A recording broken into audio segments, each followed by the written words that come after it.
केंद्रीय रक्षा राज्य मंत्री संजय सेठ को अपराधियों द्वारा धमकी मिली है। अज्ञात गिरोह ने केंद्रीय रक्षा राज्य मंत्री से 50 लाख रुपए की रंगदारी मांगी है। रक्षा राज्य मंत्री ने बताया कि शुक्रवार शाम को उनके मोबाइल फोन पर 50 लाख रुपए की रंगदारी मांगने का धमकी भरा मैसेज आया। मामले की जानकारी संजय सेठ ने दिल्ली पुलिस को दे दी है, जिसके बाद मामला दर्ज कर लिया गया है। मामले की जाँच के लिए दिल्ली पुलिस की एक टीम रांची पहुंची है। रांची पुलिस और एटीएस ने कार्रवाई शुरू कर दी है और 2 संदिग्धों को पकड़ लिया है, लेकिन मुख्य आरोपी पुलिस की गिरफ्त से अब भी दूर है।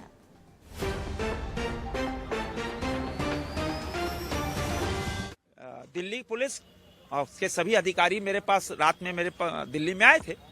डीसीपी भी सभी अधिकारी आए थे। हमने उनको जो मेरे को जानकारी देनी थी हमने जानकारी दे दी। वहीं से कल डीजीपी झारखंड को भी हमने जानकारी दे दी।